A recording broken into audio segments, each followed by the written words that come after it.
भारत के पूर्वोत्तर राज्य असम की बराक घाटी की गोद में बसा असम विश्वविद्यालय 1994 में स्थापित सिलचर स्थित 600 एकड़ का ये विश्वविद्यालय आज केवल शिक्षा का केंद्र नहीं बल्कि पर्यावरण संरक्षण की एक मिसाल बन चुका है।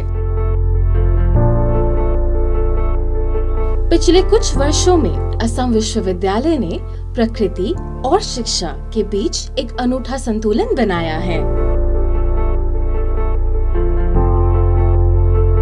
इन्हीं निरंतर प्रयासों का परिणाम है कि ग्रीन मेंटर्स द्वारा प्रकाशित नेशनल ग्रीन यूनिवर्सिटी रैंकिंग यानी NGUR 2024 में असम विश्वविद्यालय को 100 में से 92.9 अंक मिले और गोल्ड रेटिंग प्रदान की गई। 29 जुलाई को घोषित इस रैंकिंग में विश्वविद्यालय ने देश भर में 11वां स्थान हासिल किया। ये उपलब्धि पर्यावरणीय स्थिरता, जलवायु कार्रवाई और एक इको फ्रेंडली कैंपस के प्रति विश्वविद्यालय की प्रतिबद्धता का प्रमाण है। जल संरक्षण की दिशा में विश्वविद्यालय ने वर्षा जल संचयन परियोजना शुरू की है, जिसमें कैंपस की लगभग 22 एकड़ भूमि को वर्षा जल पकड़ने वाले क्षेत्रों में बदला गया है। इससे भूजल स्तर बनाए रखने और झीलों के पारिस्थितिकी तंत्र को पुनर्जीवित करने में मदद मिली है। साथ ही प्राचीन भारतीय ज्ञान को आधुनिक पारिस्थितिकी से जोड़ते हुए नक्षत्र वाटिका और नवग्रह वाटिका जैसे हरित स्थल भी विकसित किए गए हैं, जो ध्यान और मानसिक शांति के केंद्र बन गए हैं। श्रद्धामय विश्वास बढ़ाकर,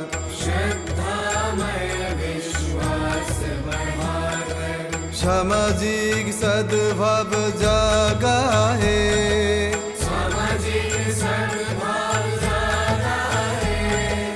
अपने प्रेम परिश्रम केवल,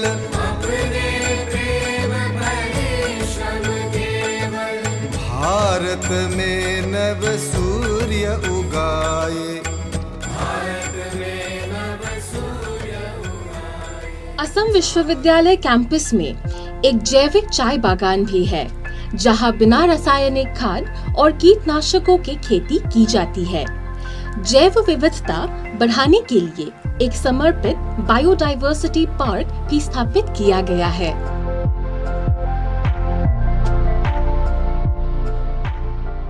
कैंपस की अधिकांश इमारतों में सोलर पैनल भी लगाए गए हैं, जिससे विश्वविद्यालय स्वच्छ और नवीकरणीय ऊर्जा के उपयोग को बढ़ावा दे रहा है। असम विश्वविद्यालय के कुलपति प्रोफेसर राजीव मोहन पंत जनवरी 2022 में पदभार संभालने के बाद से उन्होंने असम विश्वविद्यालय को राष्ट्रीय और अंतर्राष्ट्रीय पहचान दिलाने के लिए कैंपस में एक रणनीतिक योजना को साकार किया है। असम विश्वविद्यालय का 600 एकड़ का कैंपस अपने आप में एक दर्शनीय स्थल है। यहाँ पर हमारा फॉरेस्ट कवर बहुत अच्छा है और हमारे पास हमने जो भारतीय ज्ञान परंपरा है उसके हिसाब से कई और आकर्षण यहाँ पर हमने बनाए हैं, जैसे कि नक्षत्र वाटिका, जिसमें कि 27 नक्षत्रों में किस प्रकार से पर्यावरण को हम बचाने का प्रयास हमारे संस्कारों में था, हमारे पुराने कार्यप्रणाली में था, उसको हमने दर्शाया है। यहाँ पर नवग्रह वाटिका, 9 ग्रह होते हैं, उसके हिसाब से किस प्रकार के वृक्ष लगाने की हमारी परंपरा थी उसको भी हमने दर्शाया है। हमने जल संरक्षण के लिए यहाँ पर काफ़ी काम किया है। हमारे जो बायोडाइवर्सिटी पार्क हमने डेवलप किया है, जिसमें कि हमारी फ्लोरा फोना, बहुत रिच फ्लोरा फोना है, उसको हमने संरक्षित किया है।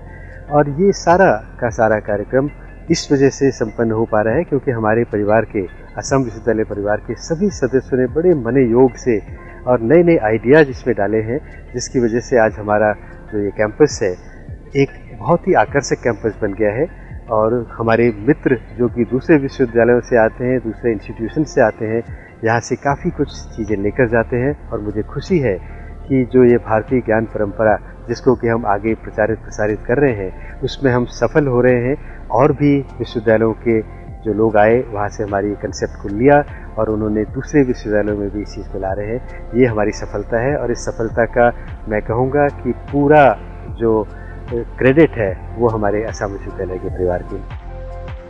NGUR की इस सम्मान के साथ ही असम विश्वविद्यालय को इस सितंबर न्यूयॉर्क में आयोजित होने वाले 10वें NYC ग्रीन स्कूल कॉन्फ्रेंस 2026 में आमंत्रित किया गया है, जो विश्व मंच पर विश्वविद्यालय की हरित यात्रा को एक नई पहचान देगा। बराक घाटी से न्यूयॉर्क तक असम विश्वविद्यालय की ये हरित यात्रा यही दर्शाती है कि परंपरा, प्रकृति और प्रगति साथ साथ चल सकते हैं। यही है असम विश्वविद्यालय, जहां शिक्षा और पर्यावरण एक दूसरे के पूरक है।